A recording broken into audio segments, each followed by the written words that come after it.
Good morning, Monona Grove. I'm Leela. And I'm Kate. These are your announcements for Monday, May 8th, 2023.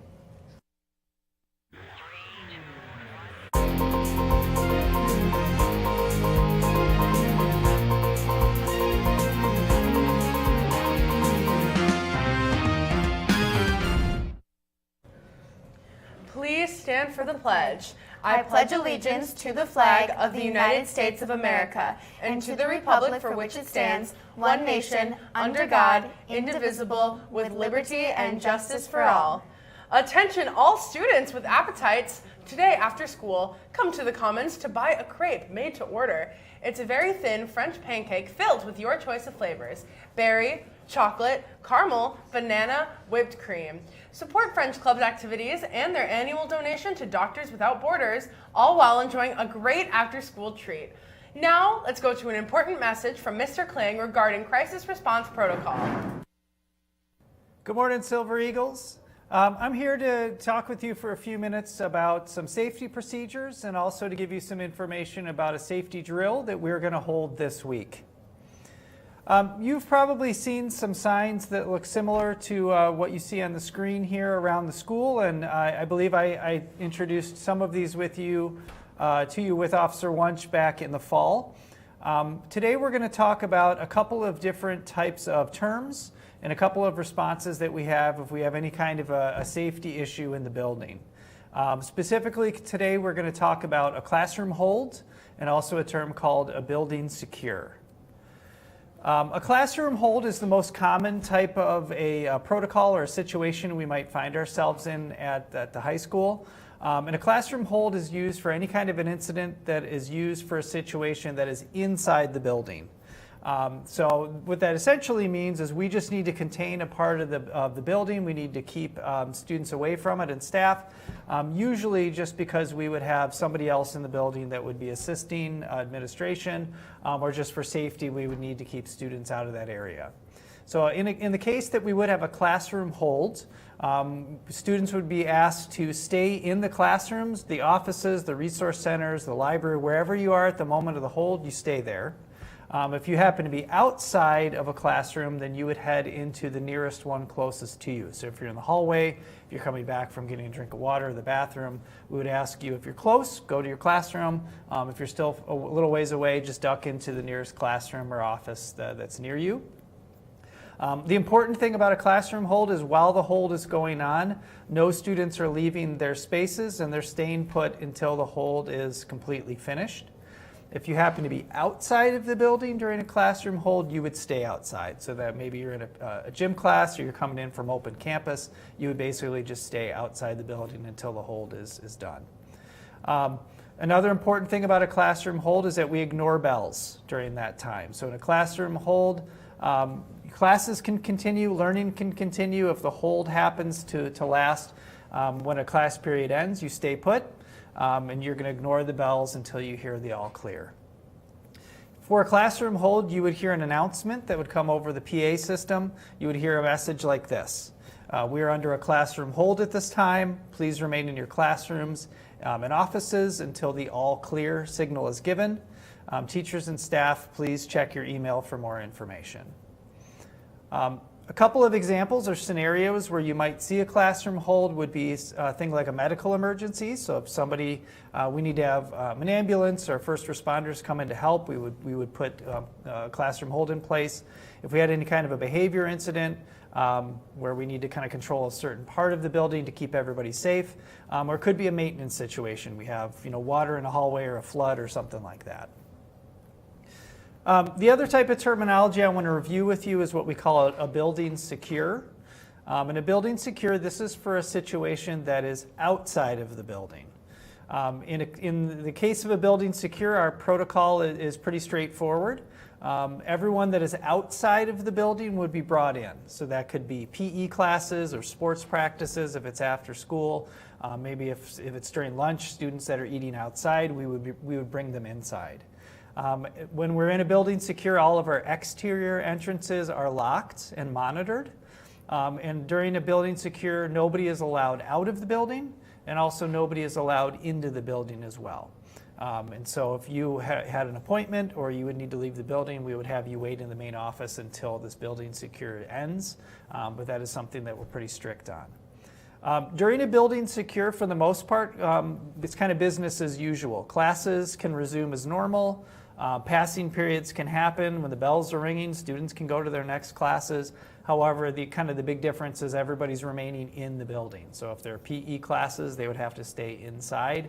If you were leaving for an appointment or open campus, you would need to stay inside the building until that building secure ends. If a building secure were to occur, you would hear the following. We are now in a building secure. All exterior entrances are secured. Classes and passing times will continue as usual, although no one may leave the building at this time. A couple of examples of where we might use a building secure here. This would be if something is happening outside of the building we're concerned about. So this could be there's a suspect at large. If we were to have, let's say, a robbery of a nearby business or a car chase or something that's involving somebody that we just want to keep an eye on. Or also could be a dangerous situation in the community. So if there's a shooting or if there's something involving law enforcement that's in Monona or nearby, that would be another example.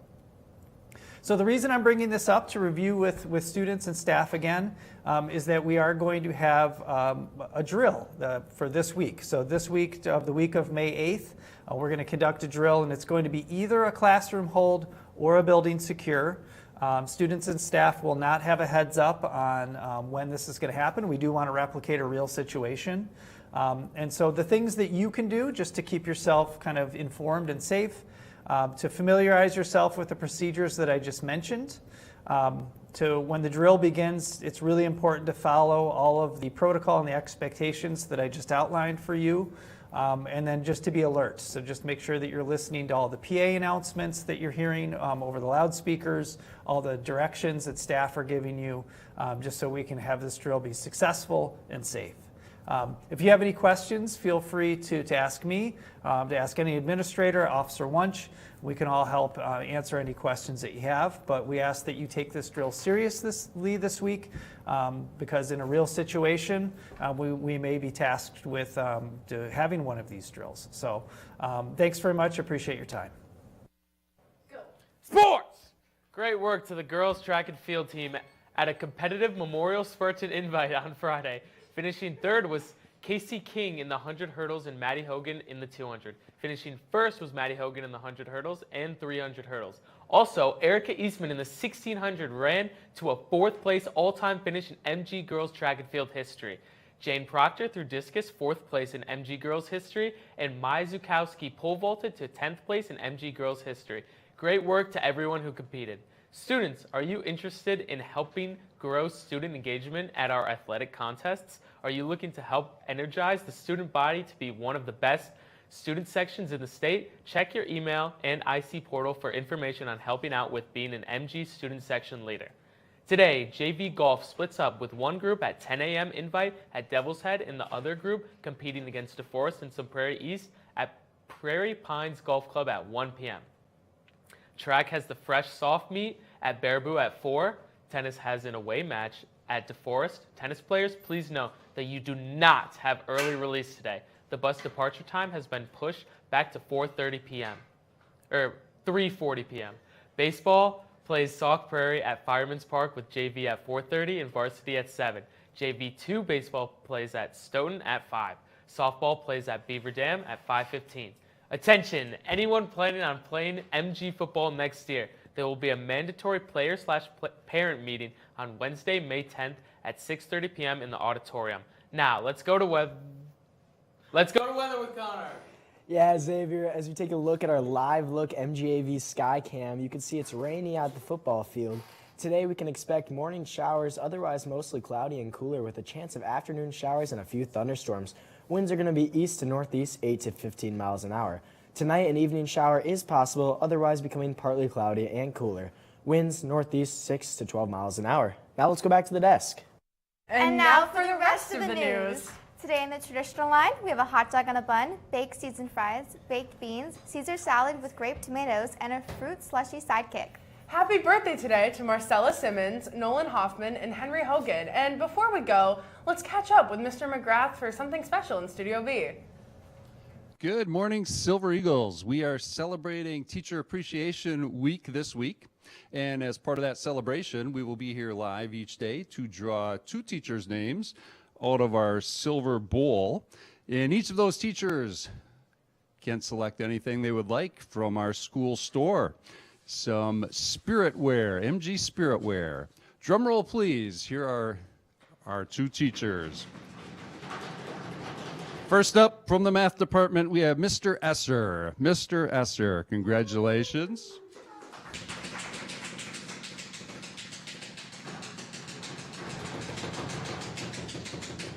Mr. Bowman from the Special Education Department. Mr. Esser and Mr. Bowman, thank you for all you do to make MG a great place to go to high school. My heart's a stereo, it beats for you, so listen close. Hear my thoughts in every note. Make me your radio and turn me up when you feel low. This melody was meant for you, so sing along to my stereo. Class heroes, baby.